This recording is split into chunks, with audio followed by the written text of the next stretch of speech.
welcome to Oh Brother, a podcast of three brothers trying to figure it all out, with your hosts, Brandon, Collin, and Aaron. On this week's show, Froth Update. Hello. Hello. How are you? Not so bad. How are you doing? Was that the background? What are you doing? Something in the background. What are you doing? That was some traditional Turkish music. Oh, well. Oh, for your coffee. Yes. Yeah, see? I was Beautiful. It is in the process of being made right now. So let me just go ahead and explain. Please do. All right. So listeners, viewers, Joy's patrons. So years ago, They're not paying us for this. shut up. One day they will. So years and years ago, I watched an Anthony Bourdain episode where he had, I think it was No Reservations, but he had traditional Turkic coffee, where it was originally made, using this like heated sand. And now, when I was younger, I might have thought that was like chocolate, like a little like. I don't know why, but like you can be forgiven for that because it looks very like it's so thick. It looks like melty chocolate. So I thought that it was chocolate. So I have been like obsessed with it in a way, like ever since. And I think like recently I was just like going on there, and I think I was talking with my friend Gerald about coffees, and I think Google or whatever heard me, and it popped up of this Kuro Kahveh. I'm not even pronounce it. It's Turkish coffee. So your Turkish is a little rough. You need practice if you're gonna. And so it popped up, and I was like, well, I mean, it's just like the little canister, and I clicked on it, and then it popped up a little copper pot thing, and I was like, well, I mean, I guess. And so so it's been on my mind ever since. And so I was like, you know what? I'm just going to purchase both of them. And they arrived today, and I have been attempting to create with no sand. Watching, it's fair. YouTube tutorials and other things. My oven and my stove are a wee bit on the older side, so it took a little bit. It's taking a little bit longer because it's like, oh, make sure your oven's on low, and it's like, bro, do you not see my oven? Like, so walk me through the process that you're having to go through for this. All right, so I will give you the Cliff Notes version of this. That's fine.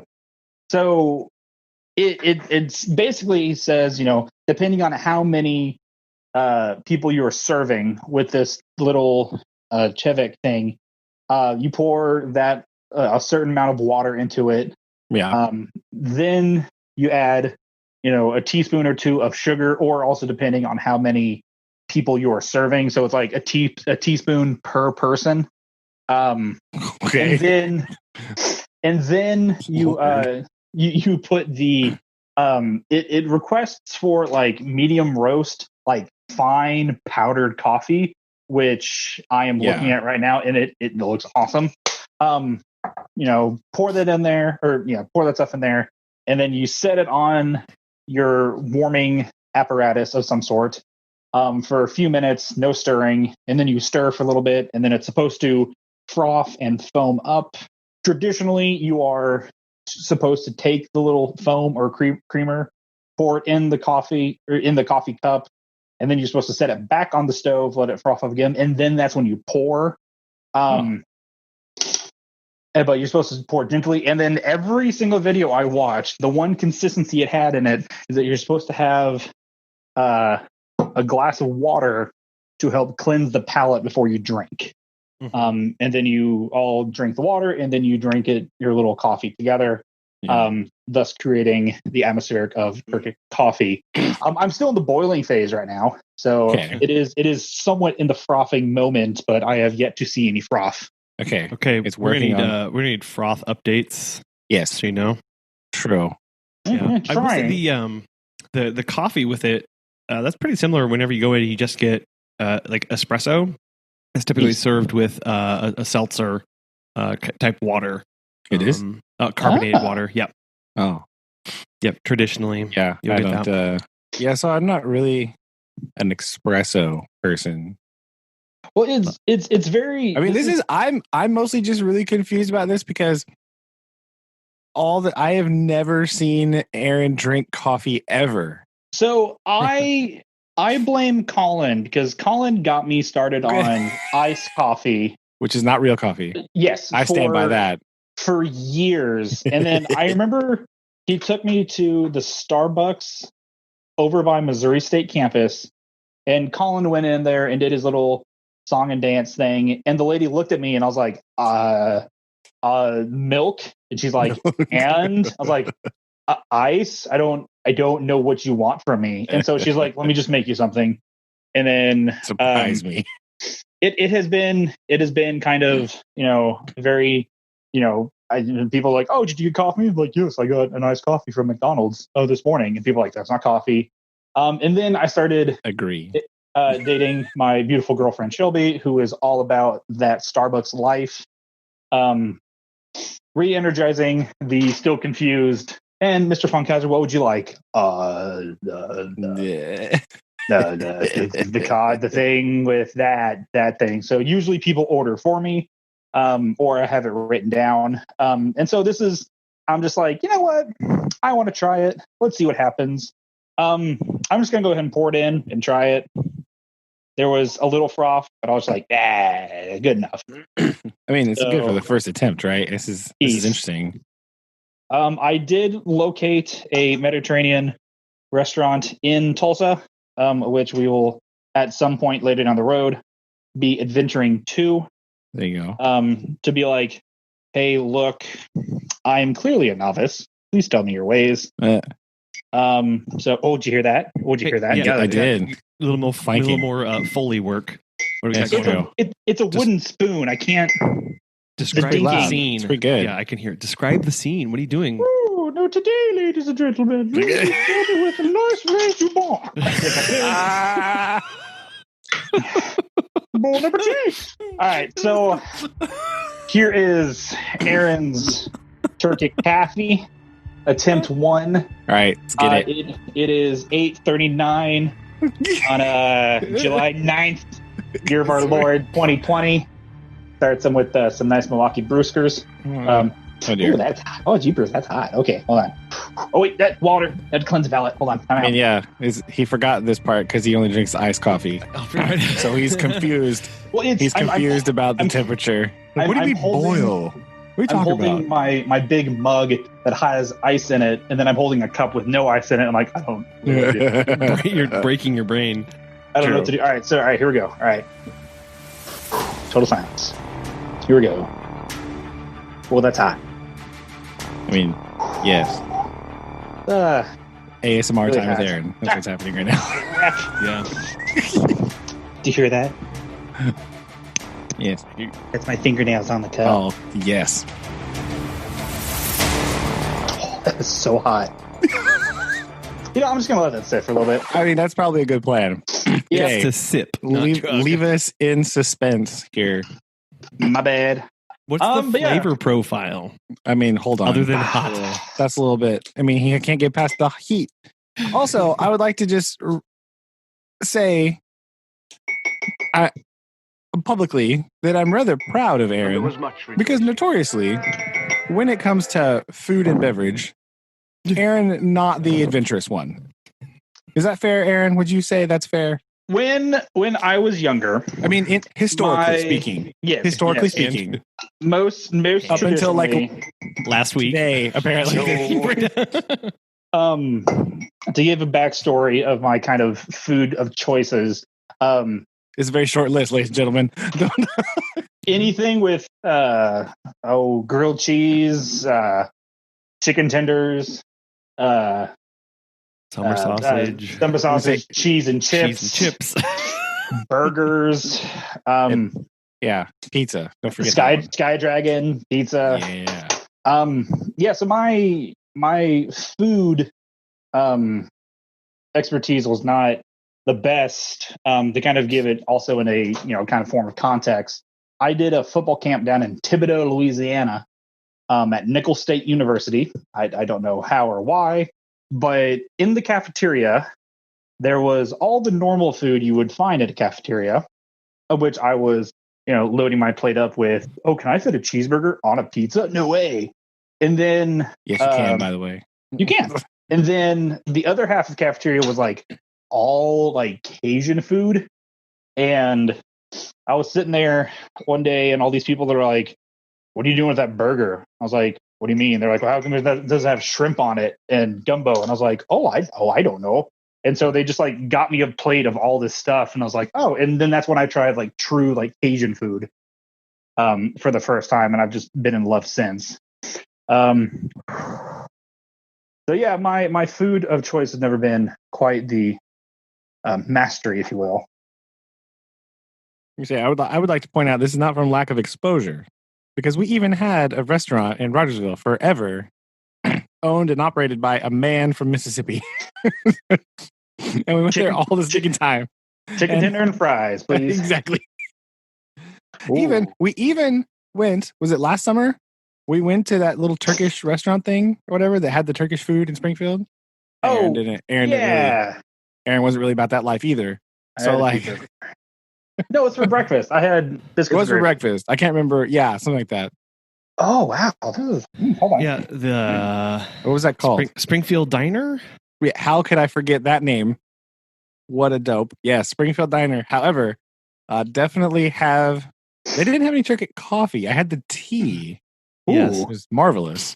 Yeah, the one of the most understated names for a restaurant, Springfield Diner. Yes, it's a secret that the chef is Turkish and definitely prepares traditional Turkish breakfasts for the menu.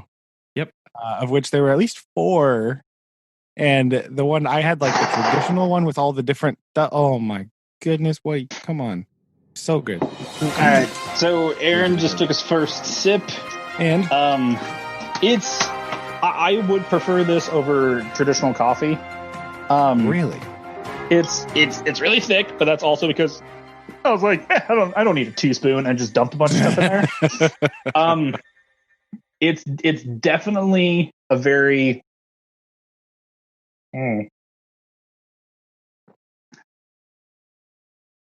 It's a lot smoother than what I was predicting. Now, granted, watch when I go down to this Mediterranean restaurant and get my mind completely blown. I was like, oh, I made something close to that. I mean, it's first time. It's okay. I'm definitely not drinking out of a traditional little coffee cup. You have a little teeny. No, it's a giant coffee cup with a letter F on it for Funkhauser. And so I was like, it's close enough. Well, that's next. That's his next purchase. It's got to be the cup. The cup saucer thing. Indeed. It's really good, actually. I think it's just really cool to have this little like copper pot thing. It's like, you just think the pot looks cool, don't you? Yeah. But I think it's probably helped because there is apparently it's just a 50% ratio of coffee to sugar in that little tiny thing. It's something like that. Oh, this is why Aaron likes it.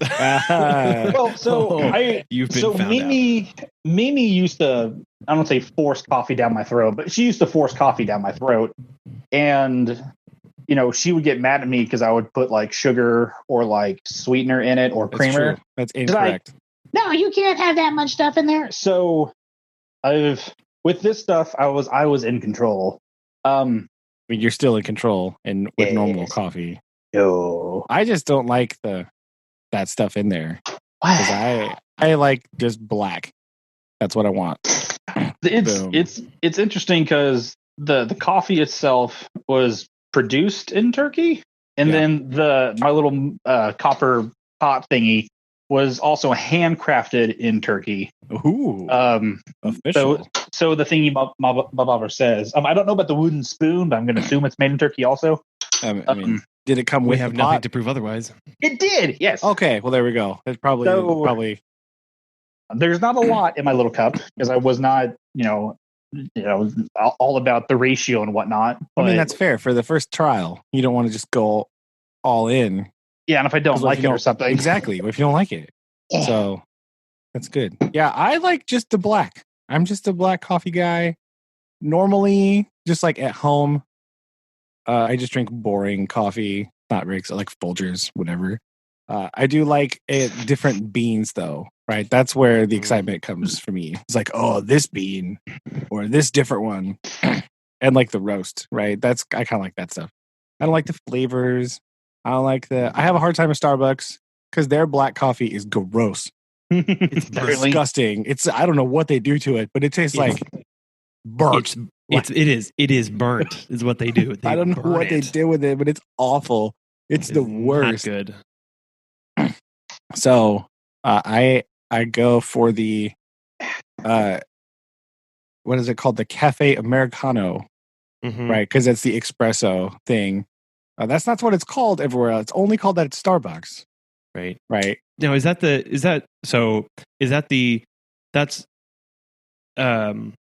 where they add? So hold on, because it is different. Do they add the espresso to black coffee?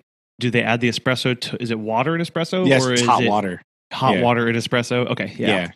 That's in Australia. That's known as the long black, I think, or whatever, or something like that. I don't remember what it was exactly, but that is the coffee they had everywhere when I was there, and that's what I drank all the time. Yes, like you want some more of this? Yes, I do. Yes. Thank you. Yes. Yeah. So when I'm not really about the flavory stuff. I just like the hot drinkness. Yeah, I'll splurge on the like crazy drink every now and then, but yeah, my go-to is just an espresso macchiato, which is the steamed milk, that's froth milk with the espresso added, espresso shots. And I'll usually do a triple espresso macchiato, and I really like those. When I'm home, it's just French press, and I don't do black. What I love adding to my coffee is heavy whipping cream. What? Dude, seriously, you want to talk about just like it blows it up. The coffee company here in downtown, they exclusively use heavy whipping cream that they make from their Amish farm. Really? Oh. Yes. That's very bizarre. It's amazing. Well, I mean, I bet it is, but again, I just want the black coffee.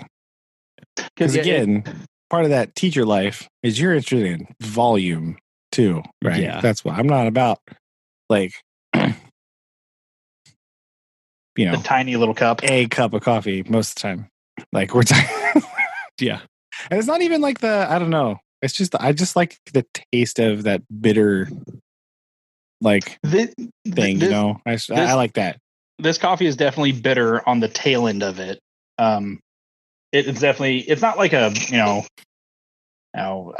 my friend who used to work the night shift, he would drink like the straight black coffee, but as strong as possible. And we called it, the punch in the mouth kind of coffee. Susan's mom won't drink my coffee. She won't. I made it one time and she took a drink and she was like, "What is that?" I was like, "What? It's fine." Yeah, so I'm looking Hers at looks like tea. That's kind of that's why. I'm looking at my Starbucks order, the thing that I always get, because I have to pull this up every time I go to Starbucks. But I get, a venti vanilla sweet cream iced coffee with an extra pump of vanilla. No wonder you can't remember that. Good gravy. No.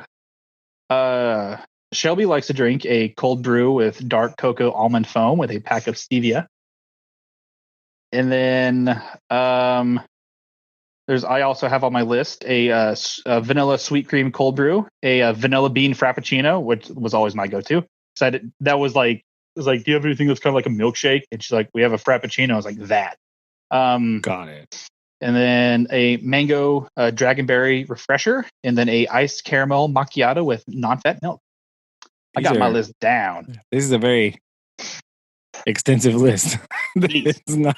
But I have Shelby's order on there. I have my order. I have Shelby's mom's order on there, just in case. Never know when you'll need some. Oh yeah, that's interesting. I gotta say, that picture you sent does appear very intriguing. Freaking right. Sorry, cleansing my palate. Oh gosh. That's Yeah. okay. Maybe the ice water, that temperature difference probably not great for the teeth, right? Like, oh no. But yeah, so water. Apparently my little copper pot thingy, traditional ones are a little bit sleeker, so they can the froth up a little bit better. It's fine. But no, I mean it worked. It didn't do like an exact foam. Because I was getting kind of impatient. I just wanted to try it. But traditionally, you would, according to everyone I listen to / watch, you wait for the foam or the creamer on the top, and you scoop that out, pour it in each cup, and then you let it kind of get to the boil or top or whatever again, and then you slowly pour it in, not to disturb the creamer. And I was watching the videos, and I was like, ooh. Yeah, I don't know if I'll be able to do that because I'm really impatient. Not on the first try. Yeah. Plus the pressure of live review, obviously. Yeah, sorry that's rough. On you. Yeah, Yeah, I didn't want to start, gagging or throwing up on. Thank you on live. So, but other than that, it's not bad. It's pretty good. Yeah. Well, I mean, it'll get better. So the next one you make. Right. Well, I just have to see if that one's better. Yeah. Right? As you refine your craft of Turkish coffee crafting. Right. Yeah. It's very interesting because watching traditionally. Yeah, but I like my little cup now. It's has F on it, stands for Funkhauser, which stands for me. That's but fair. But it's actually not bad. It's definitely not chocolate, but I will live with it. So this is my burden to bear. But it's actually not. And plus, whenever we have some sort of family get together, I can actually bring it and be like, "Hey, you guys want some Turkish coffee? Like, I can totally make some Turkish coffee real quick. It might take me 30 minutes, but I'll make it." That's fine. The answer is yes. Yeah. Since Dad doesn't have coffee anymore ever. That's not true. He technically has some. Well, sometimes, but he doesn't drink anymore. So, no, it's gone. You're like, oh, no.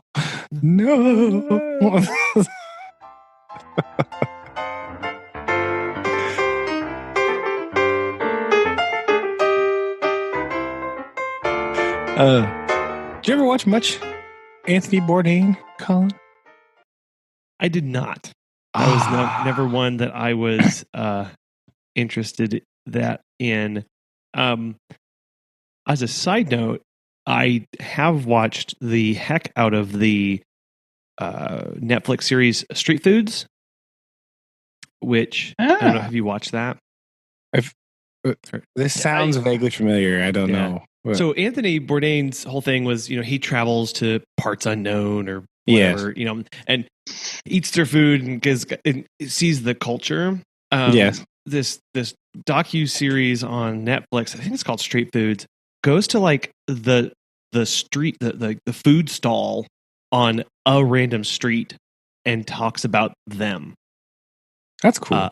And like, it is really, really cool because it's just like you couldn't really distinguish this stall from the other one, but like this one lady, she's a Michelin star winner. Yeah. And it's just, she started just doing this because the sewing factory that she used to work at when she was a really little girl burned down, and she just started to cook with her mom. And it's those stories, and they talk about Thailand, they go to all over those where food stalls are basically just so part of that culture. Yeah. Well, Anthony Bourdain often ended up at a place like that in the episode at some point. Sure. Right? He was also in like Michelin star restaurants because he couldn't help himself. Right. But He definitely also just was randomly in like a back alley noodle shop in Vietnam. Like, oh, hey, Yep. you're out. Well, he kind of preferred a lot more of those of just actually, seeing the actual like people of the area and their food. But yeah, like he'd always go to like at least one really fancy place per episode. Yeah, just because But- that was the famous chef there that kind of represented that cooking culture in that area. Yeah. Like he kind of hit all the levels. Like sometimes he would be in like somebody's grandma's house, or and then like the next scene he would be in like a fancy swanky hotel, restaurant or whatever. So that was always very interesting. But his big thing was not necessarily like, I mean, a lot of it was like exploring and getting to know people through food, because like he kind of would say that food is the equalizer, right? That's what brings you together, right? No matter what. His thing that he always used to say, food is it won't solve world peace, but it's a great place to start. Yeah, because it was his thing, right? It brings everybody to the same table. Yeah, because you can, like, a lot of people, no matter what their differences is, they eat, and they can agree on this food is good, and that's your starting place, right? If you have a starting place, you can connect with somebody, no matter what the cultural difference or the ideological difference, right? You gotta start somewhere. And he thought food was where you started, which, gotta say, not a bad starting place overall. No, Yeah. not. But that definitely, speaking as somebody who, like, just that kind of like programming on television, I know some people are into that, right? It's not their thing. But I gotta say, as somebody who grew up in the middle of Missouri, right? Literally the middle of the US, very far away from lots of things. Depends on whether you put your nose on the crease or not. That's true. You do. It is in the Midwest, because that is the that is the sign of how you tell, right? Oh my gosh. It is. But like it was cool because that kind of programming like shows you like all this other stuff, and it makes you go, what? Right. Kind of like Aaron and the coffee thing, right? Or like other stuff where just like another example would be like traditional ramen bowls. You know what I mean? Like, oh, that's okay. Got it. Right. That's actually a thing. So kind of, if you're into that kind of thing, you can kind of then start seeking out, because you'll know it existed again. Because when we were kids, this is like pre-internet, right? Everything. Like, and the closest that you would get to was like the Mexican restaurant, but it's like you had no idea of knowing, exactly. You hadn't had that exposure. I mean, I remember. Well, it depends on where those people are from, like what part of Mexico. Yes, because the more I've worked in and lived around people from Mexico, like northern Mexican food, very, very different from southern Mexican food. Sure. Extremely different. Like one of my friends I used to work with, he was from Mexico City, and he doesn't like hot food at all. He doesn't want it. He eats a lot of like rich, savory fruits and that kind of stuff. Whereas another guy that I worked with, he was from like, I don't remember exactly where, but closer to the border, right? And his lunch he would bring like every day was hot. Like hot. Doesn't matter what it was hot. That's just what he liked. That's what he wanted every day. So it's very different. Like there's lots of subtle nuances to be discovered in there. And like you said, like, the Mexican restaurant, it's all Tex-Mex mostly. Yeah. Or like the Chinese restaurants that you go to, most of them are Americanized Chinese. Like my favorite pretend Chinese food, cashew chicken, actually invented in Springfield, Missouri. Yes. Not really Chinese at all. The guy was Chinese, right? But that's as far as you get. So I unabashedly like pretend Chinese food. That's okay. But like it's not, a lot of that is not actually food that you would find there. You know what I mean? Right. No, not even close. Yeah, I remember. It wasn't until we moved to Dallas where I had my first authentic bowl of pho. And oh my gosh! Oh my gosh!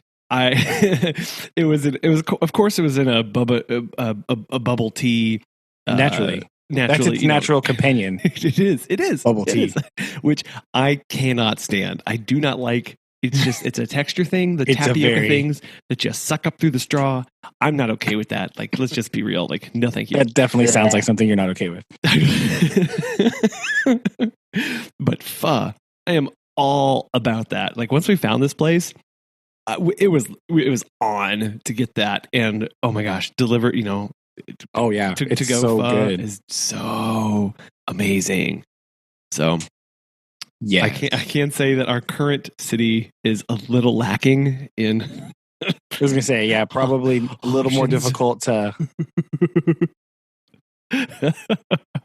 I mean, that is a population thing, right? If you don't have a lot of, Southeast Asians in your area, kind of hard to get good food from that area. Like there's a lot of Laotians that live around here, so there's one restaurant that I know of that's owned by a Laotian family, and they don't do pho, but they do Thai cuisine and some other like noodly things. Oh man, oh my goodness, it's so good.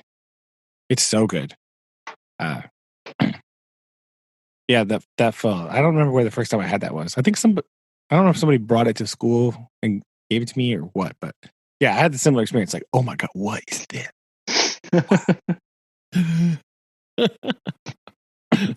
That was legitimately the best part about Sydney, Australia, too, was when you're there, just like literally anything was just like, oh, there's some pho over there. Oh, there's some falafel. Oh, there's some, Malaysian street food. You're like, oh man, bring it. Let's go. Yeah. Well, when we were in Dallas, yeah, it was like, do you want to go to the Mediterranean place? Do you want to go to not just the Indian place, but like there were 4 or 5 different families that had from different areas regions, in India, right? Like southern India, northern India. Yeah, like it's like we'd go to one. It was called tandoori, and I love that. I love that. But when I was at the school, I was telling I forget what his name was. He was from India, and I was like, oh my gosh, my wife and I were going over to this place, tandoori, and he looked at me like I had 3 heads. He's like, how can you eat that? Like that's the wrong that's the wrong Indian food. And I was like, what? Tell me more. And let's go. I know. And I do love learning about that kind of thing, because especially from students like that who were transplanted away from their culture, and basically that's all they have right then, and they love sharing about that. They love telling you about where they come from and sharing meals, because they can say, look, here's what I enjoy. I didn't always enjoy them, but sometimes they're different, right? They're very they can be like, sometimes you're always a little bit nervous because you're like, I don't know what this is exactly. And I've been in situations before where like they can't really tell me because there's a giant language barrier happening right here. Because my Spanish is pretty rubbish, so like I can't. But even like the difference between, like you said, whenever you have students that do that, like we have a very large population of Guatemalan students, and they often just get lumped in as Mexican, which culturally and from a food standpoint, it is just not even close to being the same thing,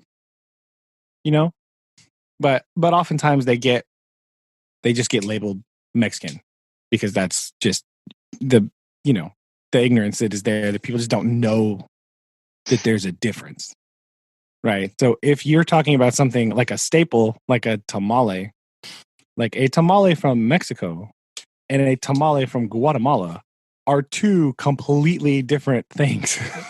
Right. Right. I learned that kind of from one of my coworkers who was originally from Western Texas. And, his family is from, the central part of Mexico. And I remember going out on cases with him. And I remember we were in Ponca City. And he's like, every time I come to Ponca City, I always have to come here because this is what I'm like. There's a particular restaurant in Ponca City. It's like it's a little bitty hole in the wall. But he's, you go in, he talks about like all this and this. And it's like, oh, this is from here. Like if you ask for this kind of food at this restaurant, you get this. But if you ask for the same thing at a different kind of restaurant that's from a different part of Mexico, you get something completely different. And I was like, it's not the same. Like, what? I don't know what that means. And so we had, traditional, Mexican Coca-Cola. We had the little, the little pastry dessert things, which are so good. But he just got a blast out of sitting there, explaining everything to me. And I was like, I didn't know that. I just wanted this food. And, the passion that he had, because, he's like, well, my wife cooks and my mother cooked, my whole family cooked all this kind of food. And he's like, this is the food I grew up with. And this is the only place in Oklahoma that I can get it. Because every other Mexican restaurant in, Bartlesville is a different, region of something. And he's like, I just can't enjoy it. And I was like, oh, I didn't know that. That's so cool. Yeah. A lot of it is just that northern Mexican Tex-Mexy kind of food. Right, they've kind of invented later. Yeah, as a kind of in Texas, like southern Texas and northern Mexico. But the cultural consistent, at least as far as I have seen, is that if you are at a gathering, they will just keep throwing food at you. This is the same. It doesn't matter. This is like my mother-in-law does this. I've been to like parties with people from Mexico and Guatemala, and they will just continually throw food at you until you are ill, right? Like, like you want some more? Yeah, no, I can't. I want to, but I'm not physically able.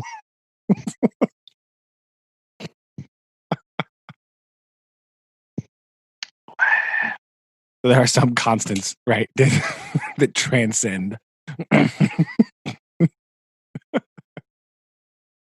I've not been to any. I've been invited to some, Hispanic gatherings here, but they're always at like times where I have to work, or I haven't talked to anyone from my office in over 2 months, so I don't know if any of those are still open. But no, I'd love to. I've been eyeballing some Mediterranean restaurants in Tulsa that whenever things get cleared up, to go down and just to visit and be like, all right, teach me the food. Don't care. I will write down whatever. I won't cook it, but I just want to know things, because get people talking about food of any sorts, definitely brings out kind of the best in people. And something, another, inquisitive nation or, factor that I have. It's like, well, I want to learn about you, but, I want to learn it through your food. And I think it's just a little fun, excursion I'd love to go on. Well, it's a good thing too, because it highlights an important process, that we miss out on a lot. And that's the sitting and listening to someone else talk. You know what I mean? Like, that's an important thing. It's an important step in this process. That's an important part in the connection making, is the being open and receptive and listening to other people, and especially in situations like that, talking about something they're really passionate about and something they care about, So it is a good way to do that, whether it's, just like, talking at school randomly to one of the Hmong kids about this food that they made over the weekend, like, oh man, that sounds so good. That sounds great. Show me a picture. And they're like, really? Like, yeah. And they do it. They're like, oh, yes. I'm so jealous right now. And they're like, all right, cool. Like, it makes them, it's a good way to connect people, that you're giving something to be proud of, because it's not like, oh, I can't, I want to know. I'm receptive and listening. Come at me. There's two incidents that occurred in my lifetime. Most recently, when we were down in in Alabama for a wedding. One of the individuals, the family that was there was from Louisiana. And I was sitting there talking to this, very Southern Cajun-y grandma. And she was like, oh, I love beignets. I was like, oh, I don't think I've, ever had a beignet. And she's like, you never had a beignet? And I was like, oh, I'm sorry. I didn't mean to. And, she, talked about, the joyousness of, beignets. And then the other time we were up in New York. You definitely had a beignet because I was there. So also, when? Don't lie to the grandmas. When we were in New Orleans. Hello. Did I? Yeah. Yes. We only went to Cafe Du Monde like 18 times in 3 days. Yeah. Well, no. Remember, I didn't go. I didn't go on that from trip. The place, right? It was the place, the longest running an operation cafe west of the Mississippi, Cafe Du Monde. They serve two things there effectively.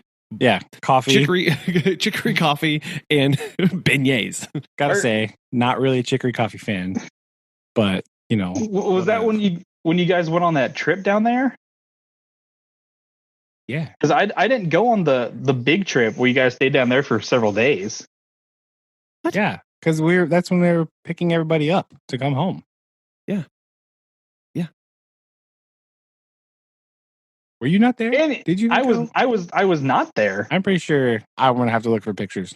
Because I remember going to New Orleans, but we only visited the French Quarter.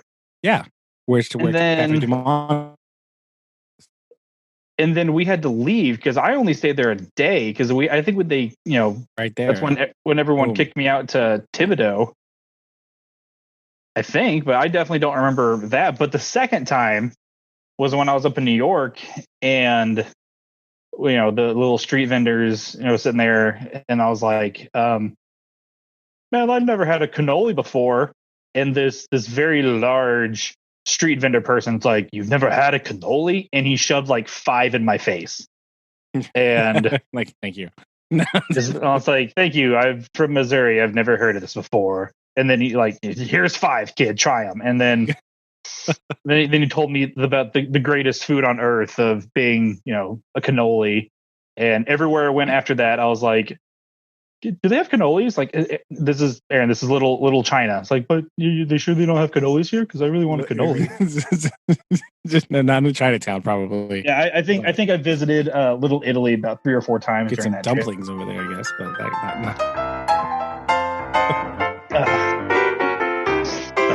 But yeah.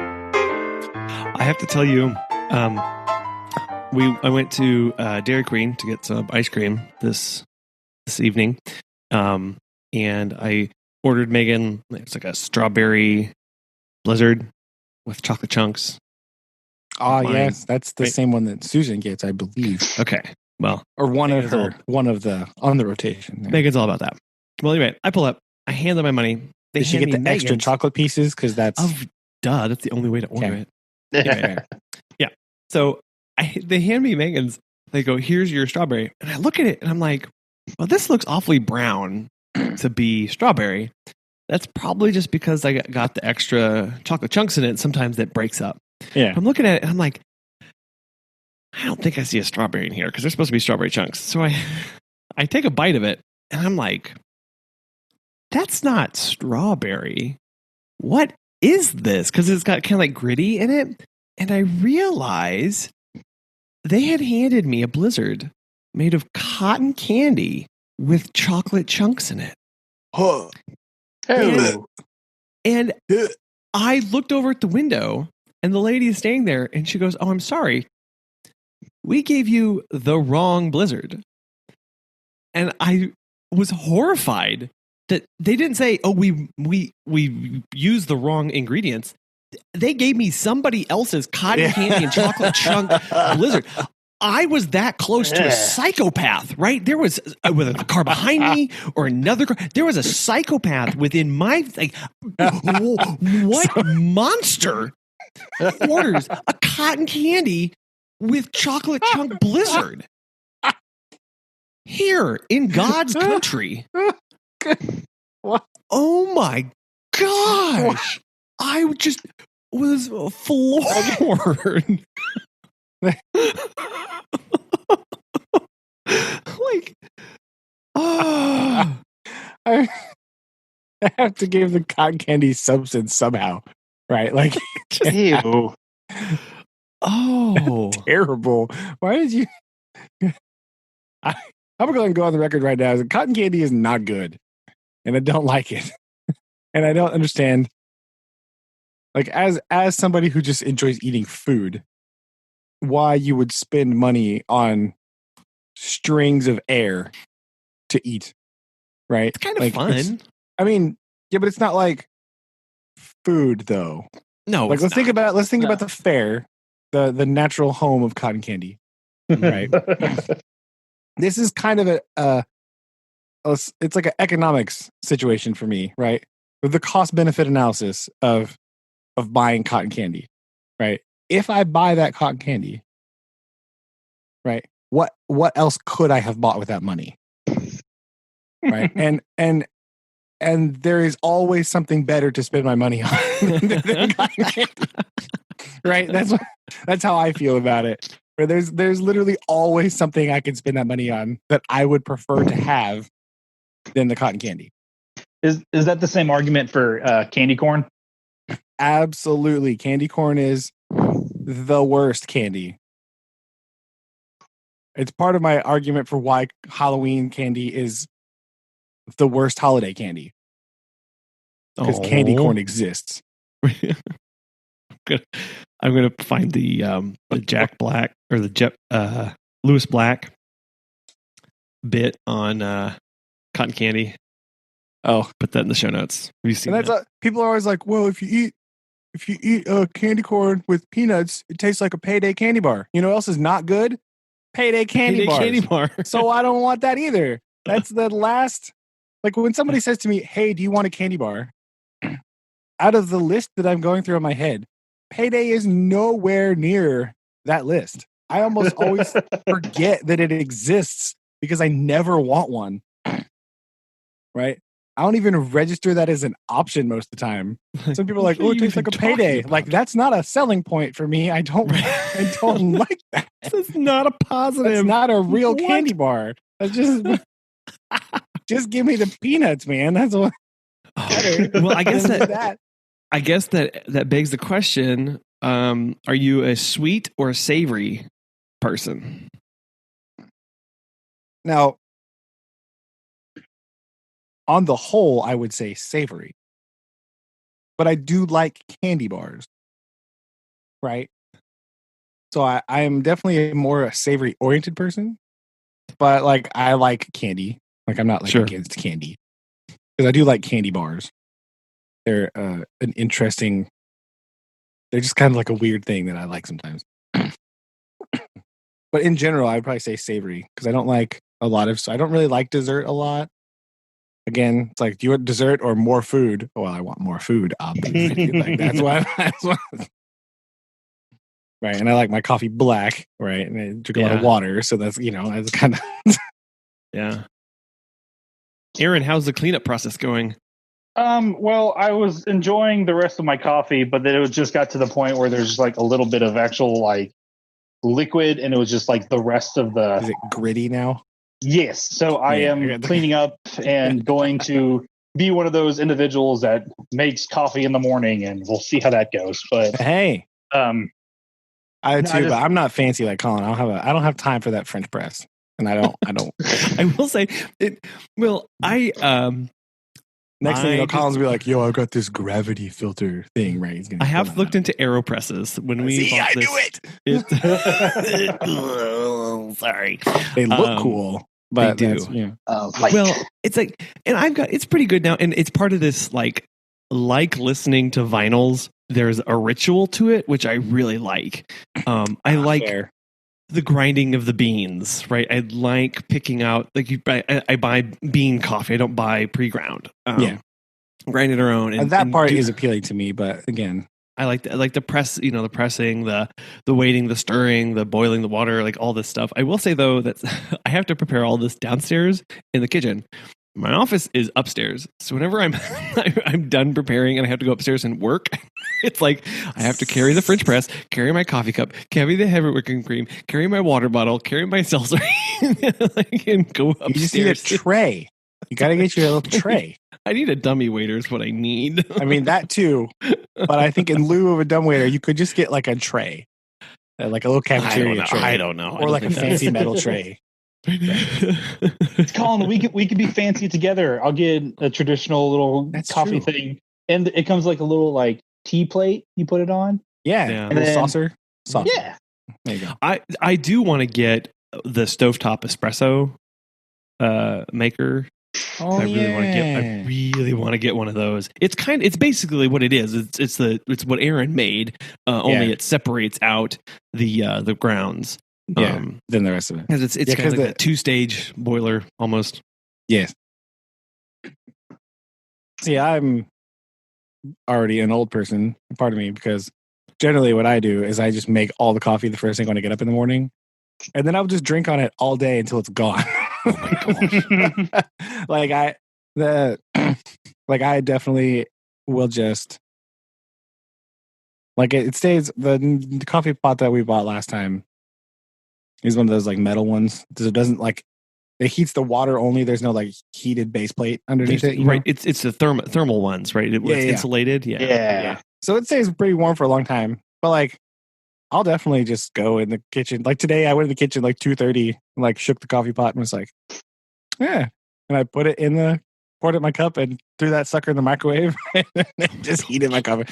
I know that's definitely like a coffee sin, right? For like coffee purists out there. I don't even care. I was like, ooh, there's still some more here. Let's go. Like,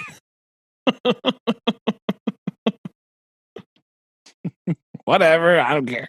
Like, right.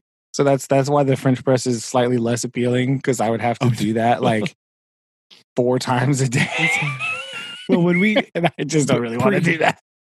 Pre-lockdown, I don't know if I told you, but we had some friends over, and I was like, "Oh, let's make coffee." And I had 4 people, 5 people over.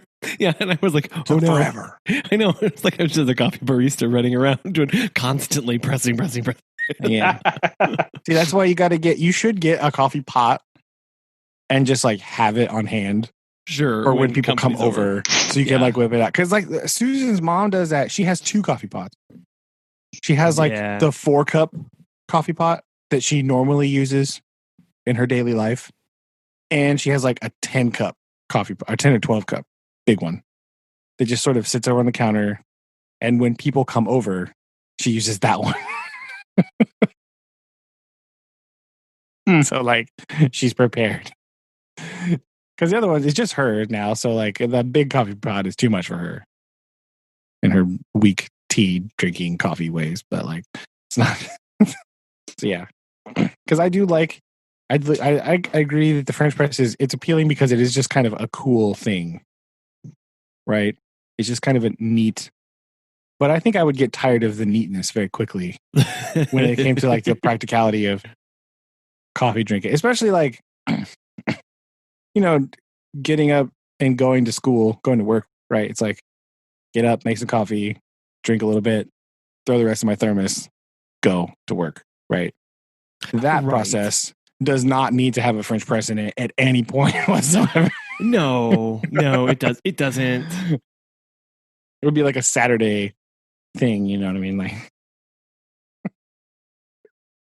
yeah, no, that you don't need to be doing that. Because ain't nobody got time for that. Nah. Ain't nobody got time for French pressing coffee at 6 o'clock in the morning. That's just not what I'm about. Now, So, Craig, how late do you guys drink coffee into the night? oh, I don't. I drink quite enough during the day that I don't. It's whenever the pot is done, then I'm out. That's the cutoff. Yeah. So today it was like I had a half a cup at 3:30 ish. Yeah. Mm. That's what was left in the coffee pot. That was it. Aaron's drinking it right now, so I assume that Sure. there is no cutoff. No, I usually am a get a thing of Starbucks in the morning. Something. Usually, how it would normally work was on my way to work.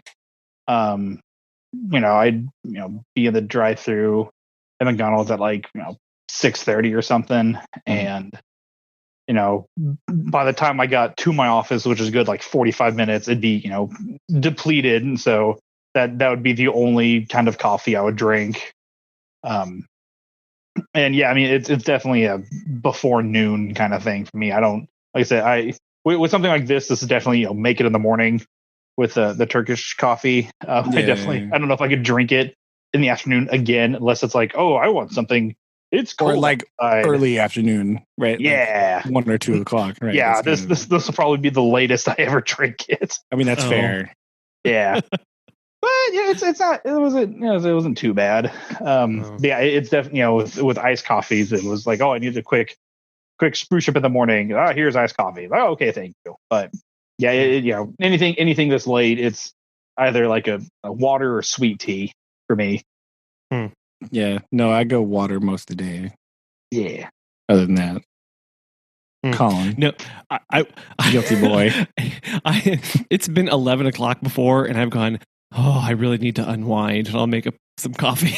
I'll make it, and I'll sip it while I'm falling asleep.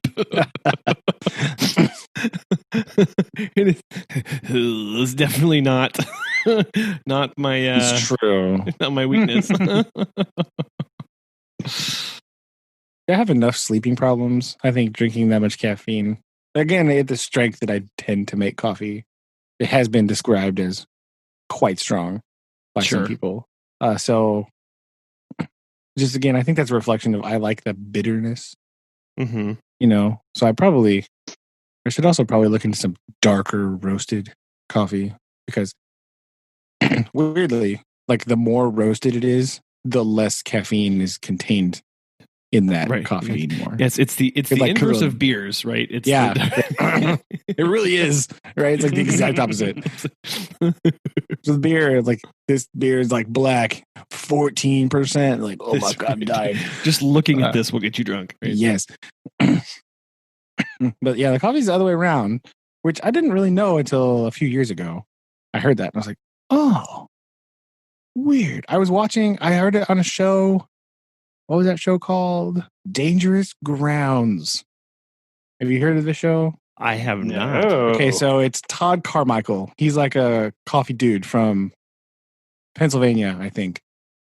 Right? He's kind of a big deal. The show was him going around the world looking for very specific coffee beans. Oftentimes in not just super wonderfully safe locations, right? So his coffee manufacturing thing, he wanted to buy coffee from a farmer. That was his deal, right? Oh. He's I'm going to seek out this dude. I want to buy coffee from this guy or this co-op or whatever. I don't want to deal with all that. I want to pay them what they're worth, right? That was his kind of mission statement, And so yeah, sometimes he'd be all but every once in a while he would say stuff and you go, wait, what? I remember there was one episode where he's talking about how he's I don't know, East Africa somewhere, and he's yeah, a lot of times it's safer to sleep under your car than inside it because you can escape faster. And I went, what? What? Hold up. Hold on. That's a phrase that only comes from experience, right? Yeah.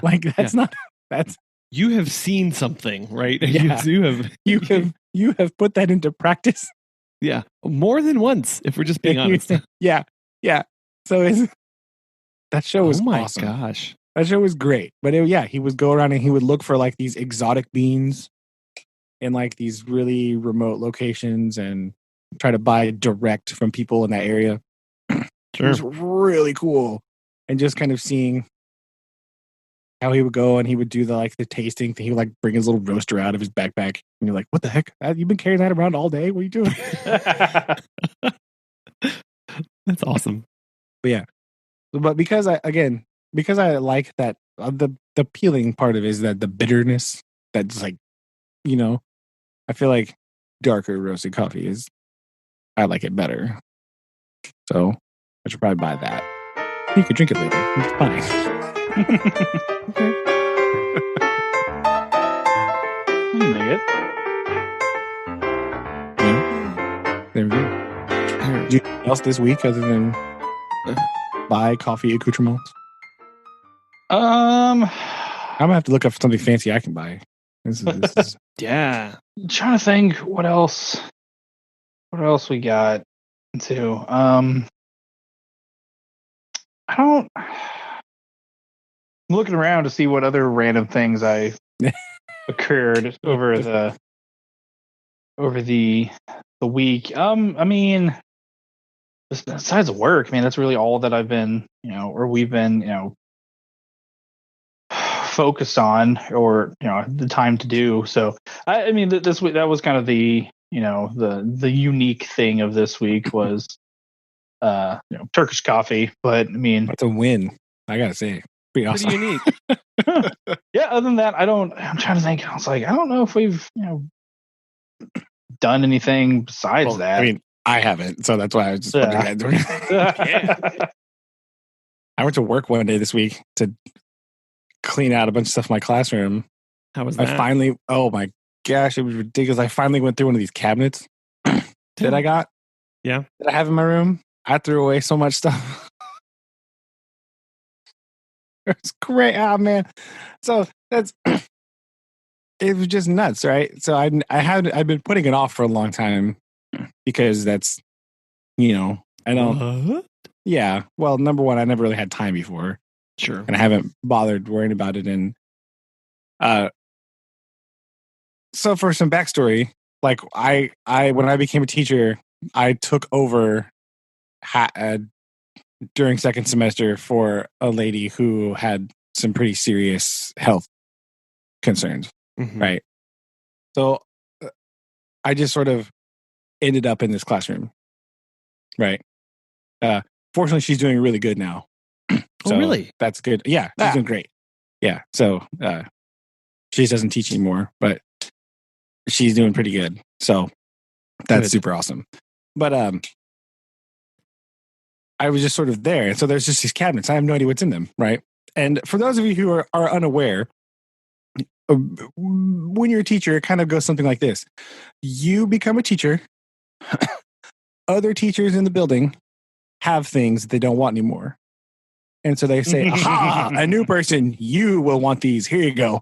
And they just come and bring you stuff and run away.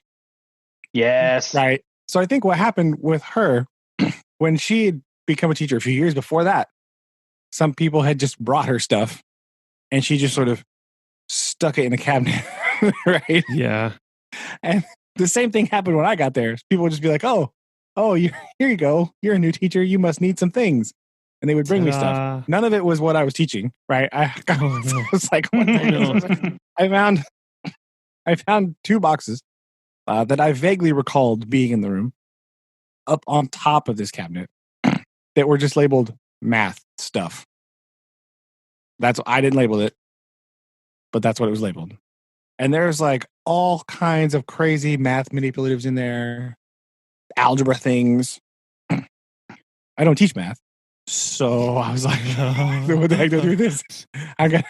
This is not needed. I gave a bunch of it to my 5th grade friend because she was looking for some manipulatives. And I was like, hey, she also happened to be there that day. I was like, hey, guess what I got? Come here. Got a box for you. Yeah. So she took out a bunch of it. I'm going to put it on usually at the beginning of every year, there's a table that's like, hey, does anybody want this stuff table? That's where it's going now because I don't need it and I don't teach math. So I don't, not. But yeah, there's a bunch of stuff like that. And just things like, what is this? I don't even know what this is. Like all these weird like book sets were in my closet. Like I don't need this book set. So I'm going to go take those to like the Title I room. Be like, hey, do you guys need 8 of these? I don't need 8 of these books. It's not. I'll keep one or two, put on my bookshelf. No one else wants them, and I'll put them in the free book pile if they don't want them. Right. So just kind of making some closet space. I have a lot more room for tape and yarn, which is exactly what you need. Right? Nice. Need more yarn. There you go. That's what you need.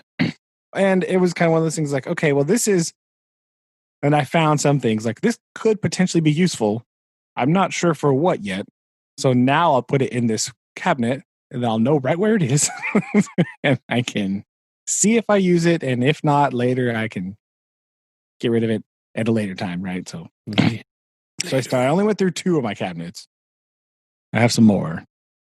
I have 1, 2, 3, 5 cabinets, 6 cabinets in my room. That's a lot. It's a lot. One of them, I know basically what's in there already.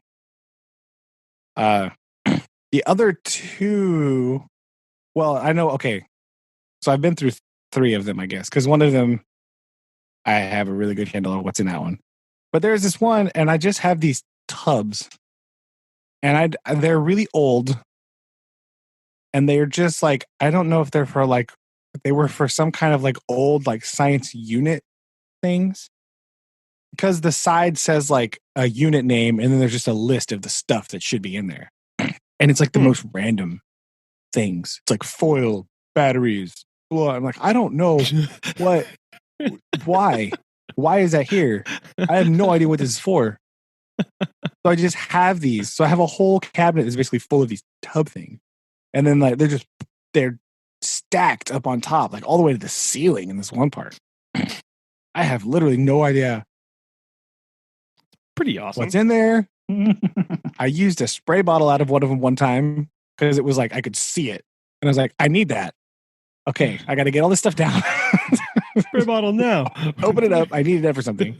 I don't even remember what it was right now, but I was like, I need something. Oh, I see it because they're clear plastic. So you can like see in there. So every once in a while, you can look in it and go, ooh, that. I need that. Let's try to get that down. But like, I don't know what to do with these things. And there's a bunch of useful stuff in there, I think. It's not necessarily for earth science, so I don't really know. Just hang on to it then. I mean, it's out of the way, and I've got a lot of other cabinet space cleaned up right now. So, but I tease the kids all the time. They're like, "What's in there?" I'm like, "I don't know. We're just gonna close it." Like, or if I have something really random, they're like, "Where'd you get that?" Like the cabinet. I was like, so it's the cabinet of mystery. It's very lovely. That's where. So I went and did that. I was intending to do a lot more, but I kind of got through that and was like, man, I am tired now. I'm going home. So like, I got that done. That's really helpful. A lot of that stuff just has to be like put back on the shelf where it goes. Because they moved one of my shelves out to clean the room. So I got to put all the stuff back on it. And just sort of put things where they need to go. But they're also the table that lives in the hallway. When they cleaned the hallway, they just dumped it in my room because it's closest to where the table normally is. So I got this giant round table in there. It's in my way, and like a huge stack of chairs. I'm like, can we get these out of here, please? But we make these disappear, please. I mean, they're not. Yeah, it's just kind of like, ugh, gosh, these are in my way, and I'm trying to move stuff around, and there's all this junk that's not even mine. I got too much junk. I don't need more junk that's not mine. So, but I got some of my shelves put back together. Got my desk situated. I got everything plugged back in. It works. Yay. It's always a mystery. Well, when I plug this computer back in, will it work like it did when I left? That's the real trick. So far, the answer is yes. Ta-da. Ta-da! I get my little binder storage down, and they haven't cleaned the rugs yet, so I got to put my rugs down again. I had to rearrange a little bit of stuff because last year I had this table, And I just had it at the front of the room because one of my students was in a wheelchair. So that was her desk. Boom, right there. Ta-da. Oh. I just put it up in front instead of one of the desks. I took one of the desks out, put the table there. That was where she went. Just for accessibility. But now I don't need it for that. So I got to figure out a new home for it just to where I can have it a workspace. Right. Because we do a lot of like for a lot of independent work time, we just kind of sit wherever. That's really a big deal that I think is kind of important is like having a comfortable work area. Some people that's just staying in their desk, but a lot of people it's like laying on the floor or sitting in a different chair or whatever. So or sitting at a different table with their partner or something. So like I try to have just like random work areas around. So I just got to find a home for this table so we can still use it. It's really useful. It's really nice to just have a place where you can, we usually, especially in social studies, right? It's like, hey, or in science when we're working on group projects, like, hey, here's your thing. Here's our instruction. All right, now it's time to go do your thing. And they just get up and they go find someplace to sit and they do a thing. So so we can spread out and we can have room. So sometimes we move our desks around or sometimes we do other stuff, but I got to just find a home for this table so we can just have another work area so we can do stuff. So I just got to figure out where that needs to live. Suspend it from the ceiling. I might do that. It's just a matter of where will it fit? Where can I put this? Does it fit? Or it'll be useful. No, it fits, but it's like I rearranged my room last year. So where it used to be, it can't be anymore because there's something else there. Sure. Right. Yeah. So like where it used to live, I found something better to go there. Yeah. And like but there I have between two of my cabinets, there's this big empty space. Well, there used to be this, like it's a table from the old computer lab. So it's like really big and like weird shaped. And it was there. But I moved it out of there and I put a rug and some stuff in that spot. So that's like a big floor seating area now. And I moved that big table to the back, kind of against this lab table thing. So it's like it's where we turn in our work. I turned that into this is where we turn in our work and put stuff table, right? Sure. And we can still work on it, but like all my trays are there and everything. But that's where the little table used to be. But I found that the big table works better there. Because I needed to move the little table up for her to use for her desk. So now I just have to go around and be like, do you go here? No. Do you go here? Maybe. What about it? No. Right. But long story short is I need my rugs done first because I know where those go. I have a good idea where they need to be. And I just need to make sure that, because I have one idea, but I think it might interfere with my rug floor seating arrangement. And that will be no good. So, let's come up with a new plan. Plan next one. Yeah. K, W, I don't know. But that's pretty much all I did this week. Was I went into work one day and just messed around in my classroom, throwing away all kinds of stuff and putting my shelves and my desk back together. Ah, okay. That's all I got. Not done, but I did it one day. It's like, okay. That's whenever Susan goes back, I might go back again. Yeah. It's one of those things you don't want to do it for a long time because it just gets really like frustrating and boring. And you're like, sure. Yeah. My attention span again won't handle this. So yeah. When Susan goes back to work, I might go in one day with her just so I can be up there tinkering about with things. Sure. So, but that was my week, really. Very unproductive. Oh. No, our week has been pretty nice. This past weekend was crazy with all the dogs that we had here. And yeah. I mean, it was our busiest weekend of the year, which is saying something for making it to the July 4th weekend and finally having our busiest weekend of the year. I mean, yeah, but But things growing extenuating on. Circumstances. Yeah, sure. But man, the weekend was rough with the fireworks. I mean, I don't think I've ever lived in a place that even last year here that was as bad as far as fireworks being set off in town. And we even still kept our fireworks display for the city. And yet I felt like we were being literally mortared the entire night. Like there were several times where I shot up out of bed because the house shook. Like I thought something had hit our roof many times. Like it just big booms. And come to find out, when we took a walk around the neighborhood on the 5th, it's pretty much we were being shelled from every part of the block. I mean, there were just stuff strewn in the streets and on the sidewalks, all sorts of stuff. And I was just like, oh my gosh, come on, guys. Come on. We can do better than that. Right? Right? No. Just gotta leave it there. Yeah, our street was pretty. There was one neighbor this year that was just going at it. We had people shooting off fireworks last night, though. We were sitting on the couch, and I was like, "What is that noise? Why?" Stuff. But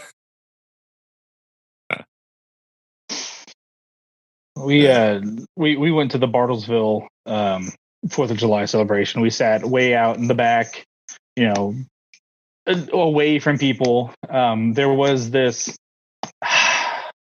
What's a nice way to put it? Elderly gentleman who sat, a fur piece from us, and people just started like parking like in the field, and this man just like carried this flashlight, and you just turn your light off, like with people that would just park in this field and blind a bunch of people, and he would just like get up and like march over there with his little flasher clicking off, and he screamed at this one car for like 5 minutes, just turn your light off. And then the fireworks didn't start on time, and every so often be like, 8 minutes past. Like, well, sir, who are you yelling at, sir? They like, can't hear you. They can't hear you because she's unconscious. It was just so like, and then the fireworks, did finally happen. Like, what was it, 15 minutes late or something, and I thought this guy was going to go and fight a firework person. I was like, oh, please do, just get him out of here. But it was very much, beautiful show. I think it was pretty awesome. And then we bolted, and then it definitely made me miss, the Rogersville fireworks show growing up, because I was like, I don't, remember there being traffic, but this place, it took us a good 30 minutes just to get home. And we only live like a block away or two. And so it was a nightmare, but it was nice to kind of get out of the house. But yeah, people were just like shooting off like fireworks like in the street, just like in the middle of town. And I was like, I don't think they could do that, but there was just people letting things happen. I was like, all right, whatever. I'm not going to fight it. Yeah, I will say that the drone shots of LA were pretty spectacular. Did you guys see those? Oh, yes. Those were hilarious. Those, I know. And I know I'm sitting here complaining about them, but like they came out, LA was like, no fireworks, nothing. You may not do this. It's really a super mega illegal. And then those people put on an amazing show. I have to say, I applaud them. That was amazing. That was wonderful. I mean, I guess. I don't know. I'm kind of over fireworks though at this point in my life. I have been for a long time, to be honest. Like, I just don't really see the appeal. Like, oh, it looks cool. Okay, I'm done. I don't know. We just stayed home. We didn't go. Like, they had the one here, but they just had the display. So normally there's like a whole like fair thing, right? Some sort of like all day. They didn't have that part. They just had the display. So a lot of people just went parked in the park, and you can sit on the golf course. We always park on the highway and then just like walk out to the golf course and sit. that's what a lot of people do. You just sit randomly on the golf course and you can see it. So we didn't go this year though. We stayed home with Chuck and watched the one on TV, the New York one, I guess. Oh, okay. And there was a bunch of people singing, and I was like, "Why? Who are you? What's happening?" And then the Black Eyed Peas were on there, and I was like, "What year is this? What's going on? Why are you here? You know it's getting lit." Like, why are the Black Eyed Peas here? Are they still a thing? I didn't know. So it doesn't make any sense. Yeah, it's always unnerving whenever, like, you can kind of tell like how like out of touch the producers are because they put people on the show that I know. You're like, yeah, there's no way that these people are still a thing, right? Like, I don't. Yeah. Like, if I know them, they must not be cool. So, like, or they're like from, 2005. Sure. Sure. Which again, by proxy, in most cases, makes them not cool now. So, like, I was confused. But, because usually I have those old man moments of like, who the heck is that? What are these people doing? Who are they? So whenever you watch a show and you know all the people, you go, this is weird. What? This isn't supposed to be happening. It's okay. What tomfoolery is this? Yeah. So I just thought that was. Oh, and we got to watch. They actually did hold my favorite 4th of July activity. So this year, did they bring out the 4 wise men? No. That's Christmas time. That's my favorite Christmas time activity. Okay. No. The Nathan's famous hot dog eating contest was held this year. Oh, gosh. Indoors with only like 5 people. So it was really weird and not really a contest. It was basically just like a showcase to see how many hot dogs Joey Chestnut and Mia could eat. Right? Yeah. 75 is the answer this year for Joey. And she ate close to Mia ate close to hers too. She ate quite a lot. 40 something, I think. I don't know why I like to watch that, but I do unabashedly. The first time I ever watched the hot dog eating contest was when I was trapping turtles out in Oklahoma, and we watched it at the bar at Eskimo Joe's. Oh yeah, yes, yep. That's the first time I ever watched that, and I just sat horrified.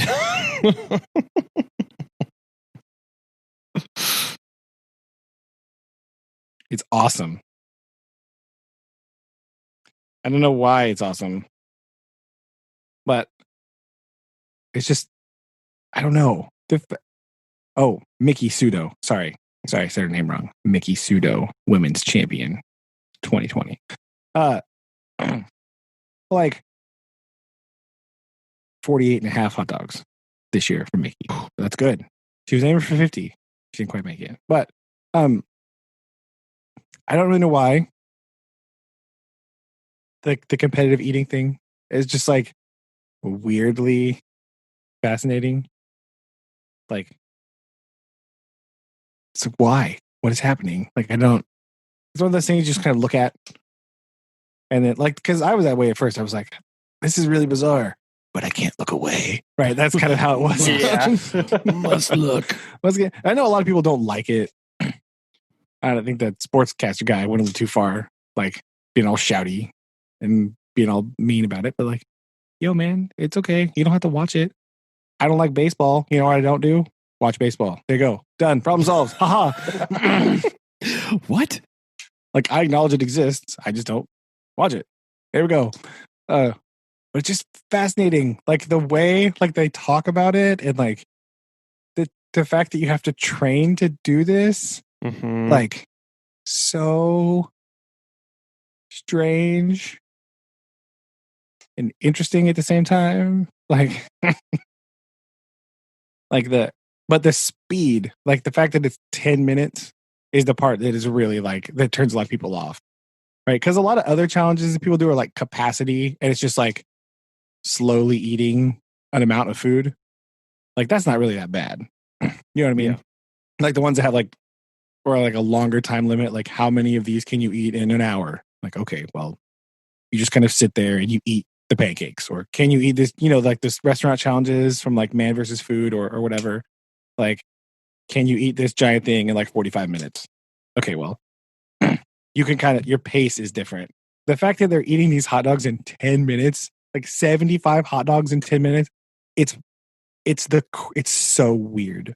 Like it's just, and I think that's the part that Susan doesn't like for sure, is just the pace at which they eat distresses her greatly.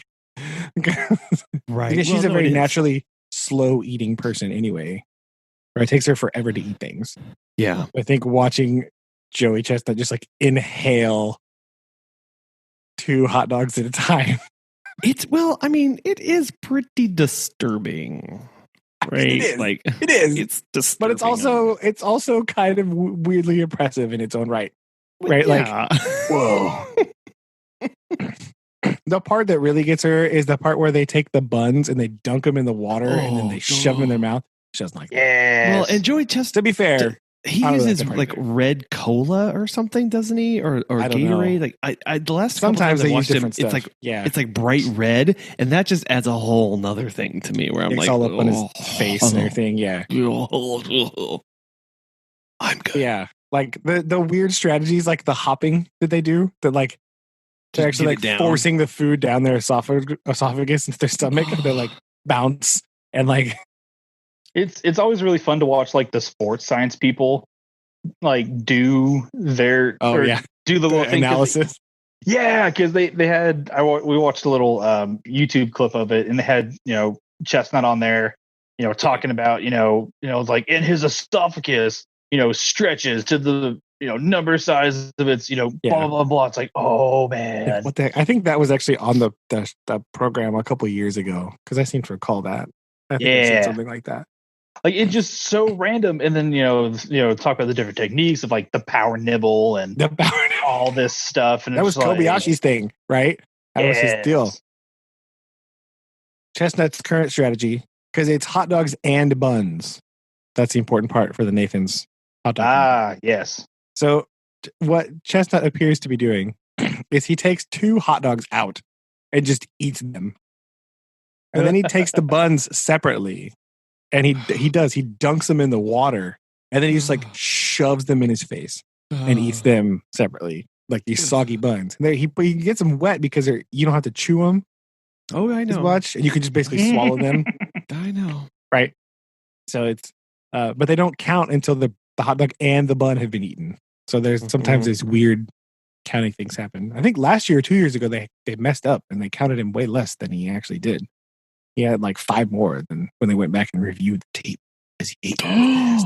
Oh no! I know. Controversy. But like, I don't know. It's very weird. It's just, I don't know. There is just something oddly intriguing about it.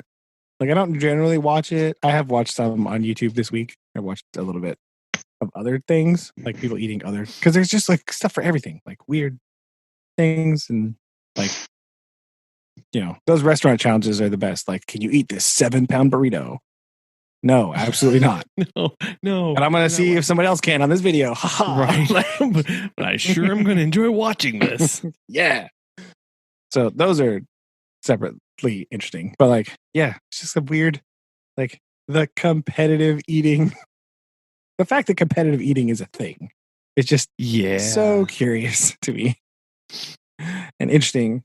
And I'm definitely not knocking it, because I do like watching it. But it's one of those things where I just like, whoa, that's a thing? I had no idea.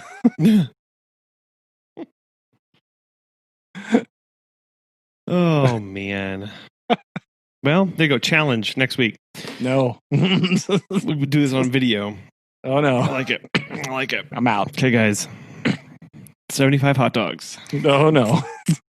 10 hours. That's why.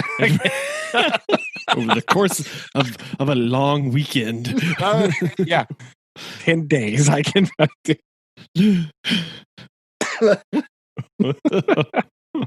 Gross. Oh man. I think I do like our challenges, but we need to shoot lower. Okay. Something else.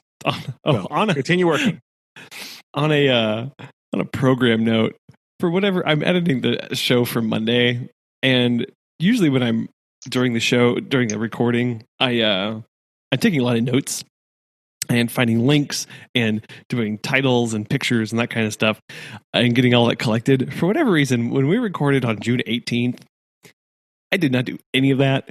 And let me tell you, it is so confusing to try and remember what the heck we talked about in an episode. That's the serious one. That was our serious episode. Okay. I remember that one. Okay. That was the serious one. Yes. Okay. That's right. Not a lot of links in that one. Yeah. Okay. Serious. That was serious time. So okay, cool. Yeah. I was just like, I sat down to edit it. And for whatever reason, because sometimes what I'll do is if we say we're going to record on a date and we don't, I'll leave it blank and I'll write didn't record. And then I'll add the links to it above that. Oh, when you go back. Yeah. When I go back, just so I can keep track of the stuff in my brain. But it was blank. I didn't write that. And I was like, well, I guess I just forgot to write we didn't record. So I was using all the links and stuff from the next one called Emu War. Oh yeah, don't use that one. No, that will not fit. No, it sure didn't. And so no. So I started editing and I was like, this is not what anything's going on right now. No, that was our serious episode where we talked about serious things that time. Okay. So. Well, I'll yes. Oh man. So anyway, that was just an editing aside, right? I was like, I don't know what I'm doing right now. Yeah. So anyway, well, you guys have a good weekend. You too. You as well. Yeah, and talk again soon. All right. Heck yeah. Okay. Love you guys. Love you too. Bye. Bye. Bye.